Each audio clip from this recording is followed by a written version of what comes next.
इमरान खान साहब ने chief justice of Pakistan से बात की उन केसेस के बारे में जो पाकिस्तान तहरीक इंसाफ के सुप्रीम कोर्ट में लगे हुए हैं और पेंडिंग पड़े हुए हैं और सुप्रीम कोर्ट उनको नहीं सुन रही।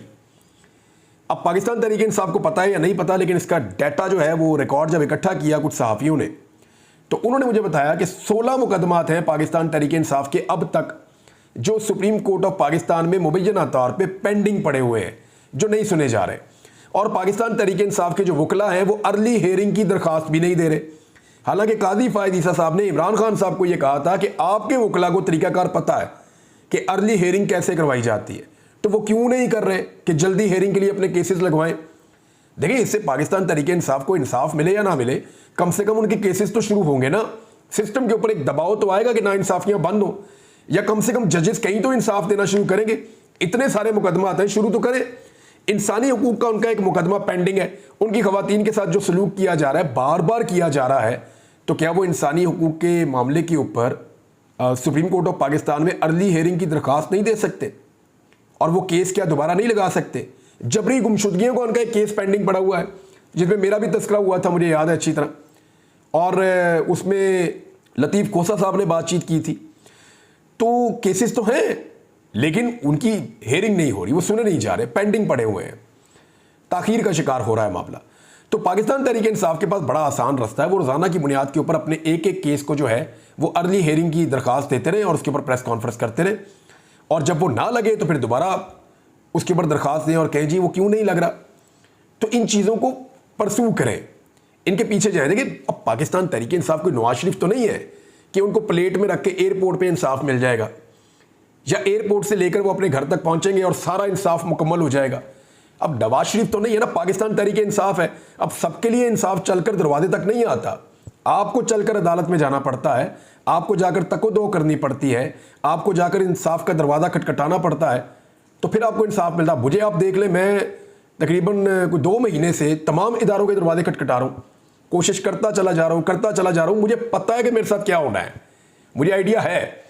यानी मुझे रात को FIA से सोर्स ने मुझे बताया कि आपको दोबारा गिरफ्तार भी किया जा सकता है और हमारे ऊपर बहुत दबाव है कि इमरान रियाज को दोबारा गिरफ्तार किया जाए। तो मैंने कहा फिर आपका मूड क्या है? तो उन्होंने कहा जी अभी हमारे पास कोई मुकदमा ही नहीं है आपको गिरफ्तार करने के लिए, हम तो यही पूछ रहे हैं कि जनाब किस मुकदमे में गिरफ्तार करें, उसने किया क्या है, कुछ बताएं तो सही, ताकि गिरफ्तार किया जाए। बहरहाल वो FIA जो है, अब इसके बावजूद मैं दरवाजे खटखटा रहा हूँ। मैं कभी इस अदालत में जा रहा हूँ, कभी उस अदालत में जा रहा हूँ, कभी इंटीरियर मिनिस्ट्री में जा रहा हूँ, कभी अटॉर्नी जनरल से रब्ता कर रहा हूँ, हर तरफ कोशिश कर रहा हूँ, हर जज का दरवाज़ा खटखटा रहा हूँ, 5 दफ़ा टिकट ले चुका हूँ, लेकिन मैं हार नहीं मान रहा। मैं कोशिश कर रहा हूँ कि सिस्टम के साथ चिपका रहा हूँ। और कुछ नहीं होगा तो कम से कम भाई सबको पता तो चलेगा ना पाकिस्तान में क्या होता है। तो ये तो इतनी बड़ी पॉलिटिकल पार्टी है, मैं तो एक छोटा आम सा जर्नलिस्ट हूँ, बिल्कुल एक आम आदमी हूँ पाकिस्तान का।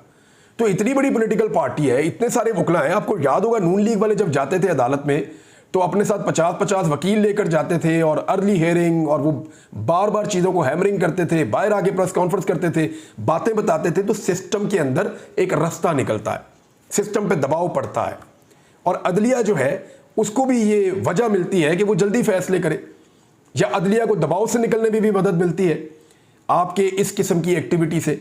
तो मेरे ख्याल में पाकिस्तान तहरीक इंसाफ की जो लीगल टीम है वो पूरी तरह नाकाम है अपने केसेस को जल्दी लगवाने में। और काजी फायद ईसा साहब ने इमरान खान साहब को बिल्कुल ठीक कहा था कि आपकी टीम ही काम नहीं कर रही, वो अर्ली केसेस लगवाएं, हेयरिंग के लिए दरखास्त दें और फिर उनके सुने जाएंगे। फिर अगर नहीं सुने जाएंगे तो फिर आप ब्लेम कर सकते हैं कि जी अदलिया नहीं सुन रही। जब आप कह ही नहीं रहे तो फिर अदलिया क्यों सुने? ये एक बड़ा सवाल है। एक और खबर है जी, और ये मामला है जी लापता अफराद वाला। ये बड़ा आम तरीन मामला है नादरीन, और इस मामले में अब हमारे सामने आ गई है एक और मिसाल, यानी एक फ़ैसला हमारे पास मौजूद है। और ये अहमद फरहाद वाले केस के अंदर ये फ़ैसला सामने आया। इस्लामाबाद हाई कोर्ट ने अहमद फरहाद की बाजियाबी की दरखास्त निपटाने का तहरीरी फ़ैसला जो है उसको जारी कर दिया है। उसमें अदालत ने लार्जर बेंच की तश्कील के लिए लापता अफराद के तमाम केसेस को यकजा करने का हुक्म जारी कर दिया है। जस्टिस मोहसिन अख्तर क्यारी ने 4 सफ़हात पर मुश्तमिल फ़ैसला उर्दू में जारी किया है। उन्होंने लिखा कि 15 मई से जबरी तौर पर लापता अहमद फरहाद अभी तक घर ना पहुंच सका। यानी उन्होंने ये कंफर्म किया कि ये जबरी तौर पर लापता हुआ है, ये अदालत ने अपने फैसले में लिखा। और हामिद मीर साहब ने इसको ट्वीट करते हुए कहा कि जो लोग इसके ऊपर प्रोपेगेंडा कर रहे थे कि जबरी तौर पर गुमशुदगी कुछ नहीं होती, वो ये देख ले, फैसले के अंदर लिखा हुआ है। वजारत कानून, वफाकी पुलिस, अटॉर्नी जनरल ने बताया कि वो आज़ाद कश्मीर में मुकदमा में गिरफ्तार हैं, जबकि मुजफ्फराबाद सदर पुलिस स्टेशन मुकदमे में मतलूब है। फैसले में बताया गया कि हालात वाक़यात के मद्देनज़र अदालत इस नतीजे पर पहुंची है कि मगवी जबरी तौर पर लापता हुआ और रियासती इदारे इसकी बाजियाबी में नाकाम रहे। 15 मई को थाना लोही भीड़ से शुरू हुआ सफ़र 29 मई को देरकूट की हदूद में मुज़ायका खेज तौर पर कानूनी दायरा इख्तियार में दाखिल हो गया। फरहाद अली शाह की गिरफ्तारी जिन हालात में रिकॉर्ड पर लाई गई, अदालत उसे गैर कानूनी अमल करार देती है। फिर उन्होंने बाद में कहा कि लार्जर बेंच बने और लार्जर बेंच ही मीडिया रिपोर्टिंग ना करने से मुताल्लिक अहकाम जारी करे। तहकीकाती इदारों के सरबराहान से इन कैमरा ब्रीफिंग के बाद लार्जर बेंच केसेस की समाअत करे, यानी पहले एक इन कैमरा ब्रीफिंग ले ली जाए और उसके बाद फिर इन केसेस की समाअत की जाए। बहरहाल ये एक लापता अफराद के हवाले से अहमद फराद वाले केस में जस्टिस मोहसिन अख्तर कियानी साहब का ये फैसला आ गया है। नाज़रीन, एक और ख़बर है और ये भी खबर बहुत इम्पॉर्टेंट है। ये खबर है जनाब इस्लामाबाद के 3 हलकों से मुताल्लिक। इस्लामाबाद के 3 हलके जो हैं, ये मामला गले में पड़ा हुआ है PMLN के, और उन्हें लगता है कि अगर ये 3 सीटें उनके हाथ से निकल गई तो फिर पूरे पाकिस्तान के अंदर ये कट्टा खुल जाएगा और फिर कहीं भी उनसे बांधा नहीं जाएगा। ये मामला हर तरफ खुल जाएगा और एक मुसीबत बन जाएगी मुस्लिम लीग नून के लिए।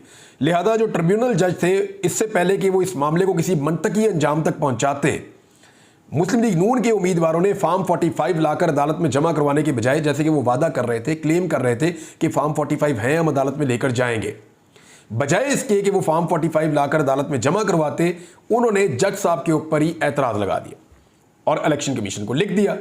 अब इलेक्शन कमीशन ऑफ पाकिस्तान ने जो ट्रिब्यूनल जज है उनको तब्दील करने की जो दरखास्त दी थी उसको मंजूर कर लिया है। यानी अब जस्टिस तारिक महमूद जहांगीरी साहब जो इस मामले को मंतकी अंजाम तक तकरीबन पहुंचाने ही वाले थे, वो अब ट्रिब्यूनल जज नहीं होंगे। कौन होंगे, आने वाले दिनों में फैसला हो जाएगा। क्या किसी रिटायर्ड जज को लगाया जाएगा? अगर लगाया जाएगा तो अदलिया का उसके ऊपर क्या मौक़िफ़ होगा, पाकिस्तान तहरीक इंसाफ और दीगर जमातें उसके ऊपर क्या पोजीशन लेंगी, ये आने वाले वक्त में पता चलेगा। लेकिन जमात इस्लामी की 2 नंबरी का यहाँ पता चला है। जमात इस्लामी वो वाहिद जमात है जिसने इस्लामाबाद की 3 नशिस्तों के ऊपर अपने उम्मीदवार तो खड़े किए थे, लेकिन गवाही के तौर पर अपने फॉर्म 45 लेकर अदालत में नहीं आई। वो ये कहते हैं कि जी ये तो PTI की लड़ाई है। नहीं जी नहीं, जमात इस्लामी को ये बात समझ नहीं आ रही कि ये PTI की लड़ाई नहीं है, ये अवामी मैंडेट की लड़ाई है। लेकिन जमात इस्लामी की जो क़यादत है वो यहाँ पे कंप्रोमाइज़ हो गई। शायद उन्होंने कोई सौदा किया, शायद वो मरगूब हो गए, या शायद उन्होंने कोई फ़ायदा लिया। आई डोंट नो, मैं ये नहीं जानता कि उन्होंने क्या इसमें किया या वो ब्लैकमेल हुए। लेकिन मुझे ये पता है कि वो गवाही देने के लिए नहीं आए और उन्होंने गवाही छुपाई है। तो गवाही छुपाने वाले की क्या सज़ा है? जमात इस्लामी वालों को इस्लाम मैं नहीं पढ़ा सकता, उन्हें इस बात का आइडिया है।